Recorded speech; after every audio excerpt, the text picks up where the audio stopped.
तर कोल्हापूर पोलीस कोरटकरच्या शोधासाठी नागपूरला रवाना झाले। कोल्हापूर सत्र न्यायालयाकडून प्रशांत कोरटकरचा जामीन अर्ज नामंजूर करण्यात आला। प्रशांत कोरटकरला कोणत्याही क्षणी अटक होण्याची शक्यता आहे। शिवरायांबद्दल आक्षेपार्ह वक्तव्य केल्याप्रकरणी कोरटकरवर कारवाई होणार आहे।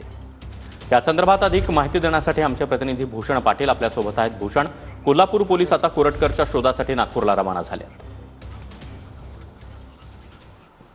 नक्कीच इंद्रजित सावंत धमकी प्रकरण आणि छत्रपती शिवाजी महाराज संभाजी महाराज यांच्याबद्दल आक्षेपार्ह वक्तव्य केल्याप्रकरणी प्रशांत कोरटकरचा जामीन अर्ज जिल्हा सत्र न्यायालयानं फेटाळलेला आहे आणि त्यामुळे त्याच्या अटकेचा मार्ग आहे तो मोकळा झाला आणि यानंतरच आता जुना राजवाडा पोलीस ठाण्याचं एक पथक नागपूरच्या दिशेने रवाना झालेलं आहे। एक अधिकारी आणि 4 कर्मचारी असलेले हे पथक आज पहाटेच्या सुमारास नागपूरकडे रवाना झालेले आहे आणि प्रशांत कोरटकरच्या अटकेसाठी प्रयत्न आता त्यांच्याकडून केले जाणार आहेत। खरं तर गेल्या अनेक दिवस ह्या सगळ्या प्रकरणामध्ये जुना राजवाडा पोलिसांकडून प्रशांत कोरटकरचा शोध घेतला जात होता। या दरम्यान त्यानं जिल्हा सत्र न्यायालयातून अंतरिम जामीन आहे तो मंजूर करून घेतलेला होता। त्याचबरोबर उच्च न्यायालयात देखील या सगळ्या संदर्भातली काही सुनावणी आहेत त्या पार पडल्या। मात्र अखेर काल जिल्हा सत्र न्यायालयानं त्याचा जामीन अर्ज जो आहे तो नामंजूर केल्यानंतर आता प्रशांत कोरटकरच्या अटकेचा मार्ग मोकळा झाला आणि त्यामुळेच आता त्याच्या शोधासाठी नागपूरला जुना राजवाडा पोलीस ठाण्याचं एक पथक आहे ते रवाना झाल्याचं पाहायला मिळतंय। त्यामुळे लवकरच प्रशांत कोरटकरला अटक होईल